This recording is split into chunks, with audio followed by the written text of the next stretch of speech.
एक लड़का इतना गरीब था कि वह हर रोज खाने के लिए भटकता था और कहीं न कहीं से खाना इकट्ठा करता था, पर हर रोज उसका खाना गायब हो जाता था। एक दिन उसे पता चला कि एक चूहा उसका खाना चुराता है, तो उसने उस चूहे को पकड़ा और उससे पूछा कि तुझे पता है मैं इतना गरीब हूँ, फिर भी तू मेरा खाना चुराता है। अगर तुम्हें चुराना ही है तो किसी अमीर का क्यों नहीं चुराता? तो वह चूहा बोला कि तेरी किस्मत में जो कुछ चीजें लिखी है तुम्हें वही मिलेगा।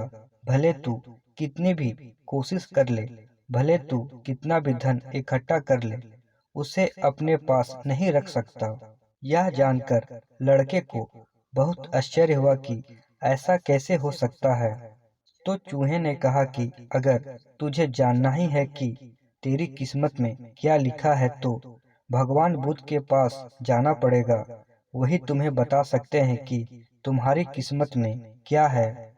इसलिए वह लड़का भगवान बुद्ध से मिलने के लिए निकल पड़ा। चलते चलते बहुत रात हो गई थी, इसीलिए रास्ते में उसे एक हवेली दिखी। उसने उस घर वालों से एक रात रहने के लिए इजाजत मांगी। उसे इजाजत मिल गई। हवेली वालों ने लड़के से पूछा कि वे इतनी रात को कहाँ जा रहा है, तो उसने कहा कि मैं बुद्ध के पास जा रहा हूँ अपनी किस्मत के बारे में पूछने के लिए। तो हवेली वालों ने कहा कि क्या तुम भगवान बुद्ध से हमारा भी एक सवाल पूछोगे? हमारी एक 21 साल की लड़की जो बोल नहीं सकती है, तो हम क्या करें जिससे इसकी आवाज वापस आ जाए? उस लड़के ने कहा जरूर पूछूंगा आपका यह सवाल, और उसने उनको धन्यवाद कहा और सुबह वहां से निकल पड़ा। आगे रास्ते में बहुत बड़े बड़े बर्फ के पहाड़ थे। वह बड़ी मुश्किल से पहाड़ पर चढ़ा तो उसे वहां एक जादूगर मिला। उसने उस लड़के से पूछा कि वह कहाँ जा रहा है, तो उसने कहा कि भगवान बुद्ध के पास जा रहा हूँ अपनी किस्मत के बारे में पूछने के लिए। तो जादूगर ने कहा कि क्या तुम भगवान बुद्ध से मेरा भी एक सवाल पूछोगे? मैं हजारों सालों से तपस्या कर रहा हूँ ताकि मैं स्वर्ग जा सकूं, और मेरे हिसाब से अब तक तो मुझे स्वर्ग में चले जाना चाहिए था। तो मैं स्वर्ग में जाने के लिए क्या करूं? लड़के ने कहा कि ठीक है, मैं आपका सवाल बुद्ध से जरूर पूछूंगा। उस जादूगर के पास एक छड़ी थी। वह उस छड़ी की मदद से उस लड़के को बर्फ के पहाड़ के उस पार पहुंचा दिया। जब वह आगे बढ़ा तो उसके सामने बहुत बड़ी चुनौती थी। वहाँ बहुत बड़ी नदी थी जो वह खुद नहीं पार कर सकता था। तभी उसकी मुलाकात विशालकाय कछुए से हुई। कछुआ उसे लेकर जाने के लिए तैयार हो गया। फिर कछुए ने भी उससे वही सवाल पूछा, तुम कहाँ जा रहे हो? तो उसने बताया तो कछुए ने भी एक सवाल पूछने के लिए कहा, मैं 400 सालों से ड्रैगन बनने की कोशिश कर रहा हूँ, पर अभी तक नहीं बन पाया। तो मैं ऐसा क्या करूँ जिससे मैं ड्रैगन बन जाऊँ? लड़के ने कहा, मैं आपका सवाल जरूर पूछूंगा। कछुए ने लड़के को अपनी पीठ पर बिठाकर नदी के उस पार पहुंचाया। आखिरकार लड़का भगवान बुद्ध के पास पहुंच गया। वहां बहुत सारे लोग थे। बुद्ध ने कहा, एक व्यक्ति के केवल 3 सवालों के जवाब दूंगा। लड़का परेशान हो गया क्योंकि उसे तो 4 सवाल पूछने थे। वह सोचने लगा कि उसे कौन से 3 सवाल पूछने चाहिए। उसने कछुए के बारे में सोचा कि कछुआ 400 सालों से ड्रैगन बनने की कोशिश कर रहा है।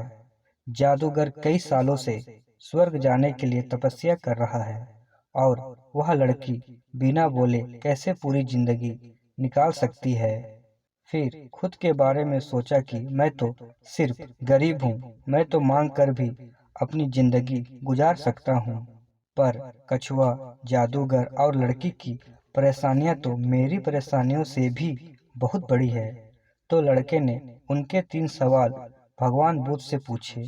बुद्ध ने जवाब दिया कि कछुआ, 400 सालों से ड्रैगन बनने की कोशिश कर रहा है, पर अपने कवच को छोड़ने के लिए तैयार नहीं है। जब तक वह कवच को नहीं छोड़ेगा, तब तक वह ड्रैगन नहीं बन पाएगा। वहीं जादूगर जब तक अपनी छड़ी नहीं छोड़ेगा, तब तक वह स्वर्ग नहीं जा पाएगा, और जब तक लड़की को उसका जीवन साथी मिल नहीं जाएगा, तब तक वह बोल नहीं पाएगी। यह सब सुनकर लड़का वापस कछुए के पास आया और उससे सब कुछ बताया, तो कछुए ने अपना कवच निकाल दिया। वह जैसे ही कवच निकाला, उसमें से कीमती मोती निकले।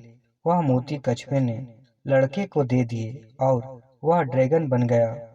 फिर जादूगर के पास गया और सारी बात बताई, तो जादूगर ने अपनी जादू की छड़ी लड़के को दे दी और वह स्वर्ग में चला गया।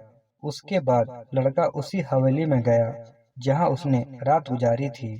जब वह वहां गया और सारी बात उन घरवालों को बताई, तो उन्होंने उस लड़की की शादी उस लड़के से करवा दी। तो लड़की बोलने लगी। इस तरह लड़के को पैसा, पावर, एक खूबसूरत जीवन साथी मिल गई। जीवन में कुछ पाने के लिए कुछ देना पड़ता है। जब जादूगर ने छड़ी दी, तो उसे स्वर्ग मिल गया। वैसे ही जीवन में कुछ बड़ा करने के लिए अपने सुविधा क्षेत्र से बाहर आना होता है। पानी का जहाज सबसे ज्यादा किनारे पर ही होता है, पर जहाज किनारे के लिए नहीं बना है।